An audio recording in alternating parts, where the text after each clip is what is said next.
Hey guys, Sneaky Snake here, Brothers in Arms, World of Warships. In today's video, we're going to be taking a look at the Tier 7, the brand new premium German battleship, the Scharnhorst.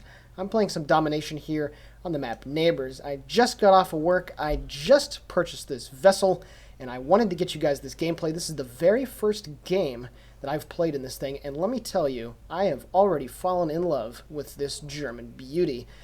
The Scharnhorst. The Scharnhorst, class battlecruiser or battleship, depending on which source you find on the internet or reading, were made for the German Kriegsmarine before World War II. There was two of them, this thing and the Gneisenau. And these ships were intended as convoy raiders to go out on the sea lanes and disrupt the British commerce, and also being able to destroy anything that they could outrun. And these ships certainly are fast little vessels. They have a top speed of around 30 to 31 knots. But the main thing about the Scharnhorst here, at least in World of Warships, is its very unique armament.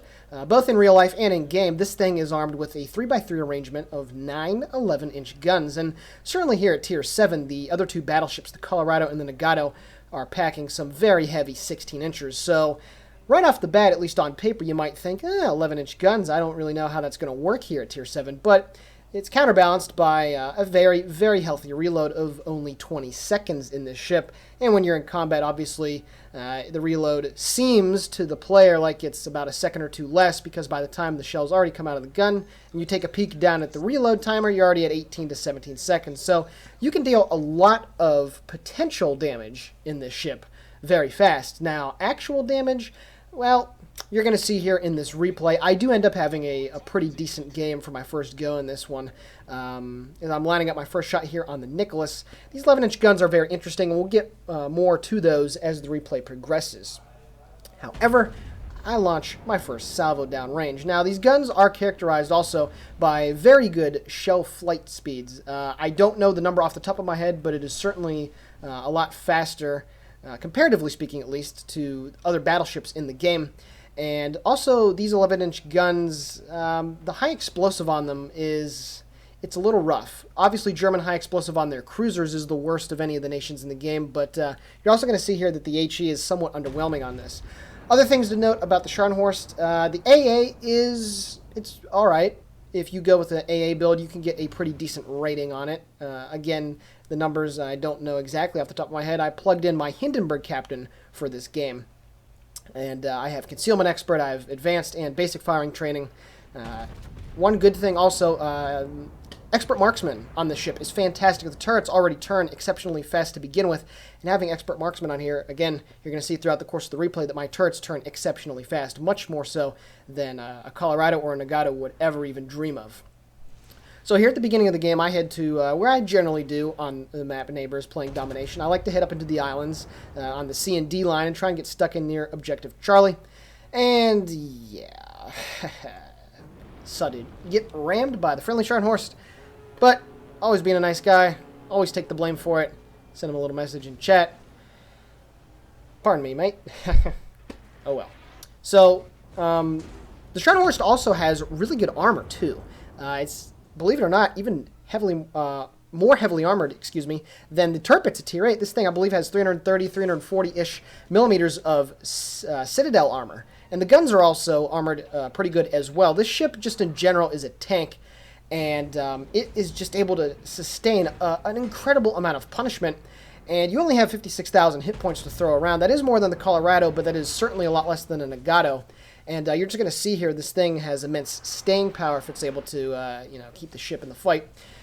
The first few salvos, however, the game, very poor. The accuracy on this thing is not the best to begin with, and I do have the accuracy equipment piece on there, but it's not very good whatsoever. I think it's around 240 meters at its maximum range of around 19 kilometers. Take a pretty sizable hit there from, I believe, the enemy Colorado. He does about 7,000 damage to me, and I get my first damage control up and running. There are enemy dive bombers coming in on my position behind me, and the bulk of the enemy team has swung down into A and went into somewhere in between A and B, and they're going to slowly push their way through.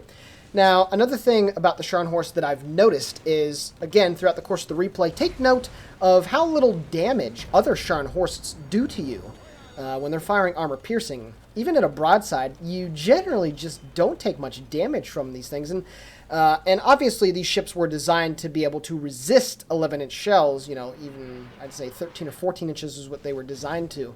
So, you know, taking shots from other Scharnhorsts, especially at range, they're not going to do much damage. I do take a couple of fires from the Rangers torpedo plane, or excuse me, dive bombers, but I do end up to shoot down 4 of them. And then right there, I get a broadside out on the Murmansk. Only 1 shell hits at around 12 kilometers, but I do manage to get a Citadel up to about 10,000 damage. And again, most of my broadsides thus far here in the game have been exceptionally poor. And the next one right here is about to be the same thing. I misjudged the speed on the Murmansk. He starts to turn to port and speed up right there. I do manage to have 3 overpens for 2,280 damage. At this point, we're about to take Objective Charlie. Unfortunately, a ship inside the cap gets hit. The enemy has already since taken Objective Alpha, and we're losing the game. Oh, nope. Managed to pull the scores back, 300 to 297, as our team is able to snag the 3rd kill of the game for our team. So as I'm continuing to move here near into Objective Charlie, shells falling in on the Nuremberg to about 2,000, and I see that the enemy Ranger has appeared. Now, here's the thing about carriers. They kind of get treated like artillery does in World of Tanks. As soon as one of them gets spotted, everybody wants to shoot at it, and I'll be the first to admit, I do it myself. Got to get those things taken out as fast as you can. Salvo falls in on the Congo, do about 3,200 damage, not too bad. Now we're going to get for a little cinematic shot here. Man, that Scharnhorst really is a pretty vessel. Yes, indeed. Shots out on the enemy Ranger. Shells are flying in on the target. He is, of course, getting shot out by not just me, plenty of other ships. Shells falling in. There we go. 1 Citadel, a plethora of other hits, 10,000 damage. And that is the first hard-hitting salvo that I had in this game. Now I'm looking for a broadside here on the Congo. And even at this kind of range, on a target that is as soft as the Congo, as long as you get a decent bit of dispersion, there we go. 6 out of 9 shells hit for 12,000 plus damage. Very, very solid salvo on the Congo. And if he continues on his path, I'm going to shoot another salvo at him. And again, you see here the reload. This is just something that, you know, the other tier 7, 6, 8, honestly, really any other battleship in the game just cannot do. Just the reload speed. 7,970 damage done here on the Congo. So back-to-back salvos do about 20k on him. Now, if you'd noticed, even though he was presenting a perfect broadside, and he is a pretty squishy vessel, I was not able to land any Citadels. Getting Citadels in a Scharnhorst on another battleship really only come at extremely close ranges. Shells flying in from the Colorado do hit me. I'm angled pretty decently against it, take just over 5,000 damage. Certainly could have been a lot worse for wear there with that. So we're up to 48,000 damage, 2 Citadels, 27 target hits, and 4 planes shot down.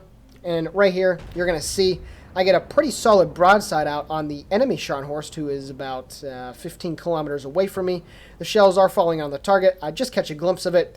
2 shells overpen, 4 ricochet, only do 1,500 damage. Again, these 11-inch guns they cannot do very good damage against anything that's angled. And another great example of that is right here. The Cleveland is a pretty good armored light cruiser. He turns a slight bit.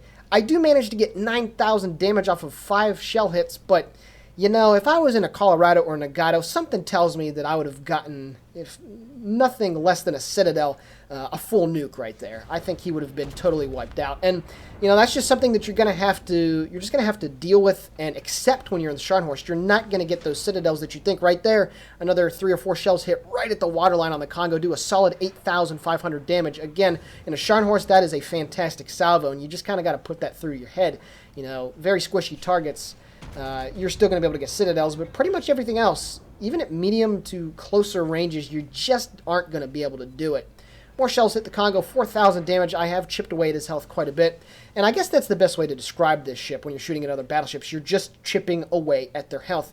Again, every once in a while you're going to get those, 5-figure salvos, but they don't come very often. Looking for more shots on the Congo as he continues to turn. He's 13 kilometers away.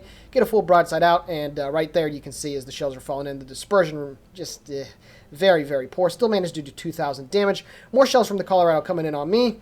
I managed to tank 1 off of the deck armor. 1 looks like it hit just short of me on the starboard side, and I take no damage. And again, that's 16-inch shells that are getting fired at me. I'm sure all of you out there that have Tirpitzes know just how tanky that ship is. This thing is a slightly better Tirpitz, at least in terms of its hull armor, and it's just fantastic. You can do some silly stuff with this ship angled in. As you've seen here, haven't really taken too many crazy salvos. The most is only 7,000, and I was able to repair the majority of that. Continue to move in. I'm up to 73,000 damage off of 48 target hits and 2 citadels. Get another 5,800 on the Congo. Pretty good damage. And at this point, we are losing the game 396 to 637. We've lost 4 ships, and they've lost 4 ships. However, they've been getting the caps. But now we're moving on to Objective Bravo, and we're swinging our way down towards Objective Alpha. Basically, what's happened here is we've kind of done a little ring around the rosy where we've switched spawns almost with them, and they're pretty much where we started at, and vice versa. Shots out on the Nuremberg, looking for a cheeky shot as he was heading around the island, and myself included. However, the shells fall harmlessly behind him. Looking for shots now, trying to decide what to shoot at. I managed to just get on the cap and get an assisted base cap. Unfortunately, my 2 front guns hit the island. The rear guns still make their way towards the target. 3 shell hits on the Colorado, 4,106 damage, and right there, that's solid. You know, if you're in a battleship that has 14, 15, 16-inch guns, probably with that salvo would have done a lot more damage, but I'm sounding like, I'm beating on a dead horse here. You just got to put that through. You're not going to get those monster salvos, and right here. That salvo right there on the Scharnhorst, 5,200 when he's fully broadside at 13.5 kilometers, that's a fantastic salvo in this ship, to be honest with you, against another Scharnhorst. That's really good. Looking for shot now on the Mayhan, full broadside out. Hit him with a few shells, managed to do 3,200 points of damage. Looking for a shot on the Colorado now as he continues to run away and he's continuing to lose health. The enemy Congo is on exceptionally low health. The Cleveland is also on low health. It's heading down towards Objective Alpha. Looking for a broadside here on the Colorado. Shots are on the way. I turn away from the enemy ships. I've tanked quite a bit of damage. Managed to do only 1,200 there. And you see, as long as that Colorado just presents even... Let's see, he's at about a 30-degree angle to me. Now he's opening up a little more, just not doing much damage to him. And right here, you're probably thinking, all right, this is going to be the kill. He's got 5,400 health. Shells are flying in on the target. Unfortunately, the enemy Mayhem launched his torpedoes, and I forgot that he has pretty decent range on them things. Trying to get out of the way of at least 4. I am only going to take 3. Use the damage control, get the health going. I lose quite a bit of health, but I still got yet another damage control party coming up. More shots in from the enemy Scharnhorst land just off my side. The Colorado's on 533 health. 1 shell hits. Enemy Colorado taken care of. 93,000 damage done. 68 shell hits, 2 citadels, 1 assisted cap, and 1 ship destroyed.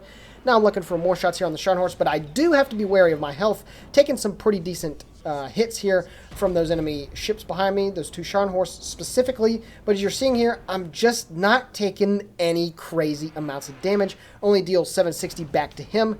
The enemy Nuremberg back there, one of them anyway, is also firing armor piercing at me. And that's the reason why I'm going to survive this game. One of them's doing it right and firing high explosive. But at this point, I'm just trying to kite away and get out of here. And even with the crappy deck armor that the Scharnhorst has, as do a lot of the German battleships when they are released, I'm still able to bounce the majority of the shells that are coming in simply because of the angle that it's coming in at. They are way too close to do any significant damage to me. We've now pulled the scores back quite a bit, 733 to 558. Get another broadside out on the enemy Scharnhorst, and I turn to evade his shells, and I'm actually able to do so. Take a few more high explosive hits from the destroyer. 3,200 damage done. Again, as you're seeing here, every time I'm getting hit from the enemy Scharnhorst, it's either doing no damage, 700 and some damage, or about 12, 13, 1,400. And that's just great. It really increases your staying power in this thing. The enemy Mayhem in the cap is getting targeted quite feverishly from the destroyer that's behind me. Managed to do a couple decent hits on the Scharnhorst, only about 1,000 damage. And you're seeing right here the high explosive. I believe the fire chance is somewhere in the 20% range for this ship. But with the crappy accuracy, even at 12.1 kilometers, you're just not going to land many shells on target. And even when you do, the high explosive you see there, 3 shells hit for only 528. I do manage to pick up the Confederate, but that was some pretty crappy damage. Didn't even start a fire. Oh well, up to 98,000 damage done. We're about to win the game. We're up 898 to 463. Make that 902. More shells flying in on the enemy Scharnhorst. Get a few more hits. 3 more to be exact, 1,000 damage. So when an enemy Scharnhorst, or specifically whenever any enemy battleship is bowing on you, I don't know if you should be firing high explosive the whole time. It's a tempting option because of the reload, but as you're seeing here, I mean, maybe RNG is just getting the better of me. And again, this is the first game that I've played, but 18, 19 damage done off of 3 more shell hits. Just, the high explosive is very meddling on this ship. And honestly, firing armor piercing the entire time isn't a bad idea, if you want to ask me for my opinion. Looking for an armor-piercing salvo here on the Scharnhorst, and it's ironic here that when the shells impact the target, I do 2,500 damage, and that is more damage done in that salvo than all my 4 other high-explosive salvos did. We're now up 990. The game is about to end. I'm looking for one final salvo on the enemy Scharnhorst, but I decide to hold my fire. I end up finishing up the game with 104,000 damage, 86 shell hits, 2 citadels, 1 ship destroyed, and a Confederate. And that is my first game here on the Scharnhorst on Neighbors. Alrighty guys, taking a look at the post-battle results, 420,000 credits received, 5,161 total XP earned. I managed to walk away with a Confederate and a Dreadnought, 104,329 damage. Some pretty good damage considering the amount of shells that I missed at the beginning of the game and whatnot. 2 citadels, 1 assisted base capture, 4 planes shot down, 1 ship destroyed, and 86 target hits. Taking a look at the team score now, I finished 3rd on the team with 1638 base XP. A pretty decent finish, again, considering the poor quality of accuracy at the beginning of the game and the fact that I was under the concentrated firepower of the enemy for the majority of the game, at least at the very beginning and at the very end. So overall, I'm very happy with the Scharnhorst here in game so far. A lot of people on the forums have been complaining that this thing is way too overpowered. I honestly don't know what they're talking about. If enemy ships play smart, they can make it very hard for you to do damage, but obviously there's a bunch of potatoes that play this game, and when they give you the opportunity, you can still do pretty good. So overall, I'm very happy with the ship, and there certainly will be more of this gameplay on the channel in the coming weeks. Sneaky Snake here for Brothers in Arms World of Warships. Thank you guys for watching this video. Like and subscribe, and have a great day.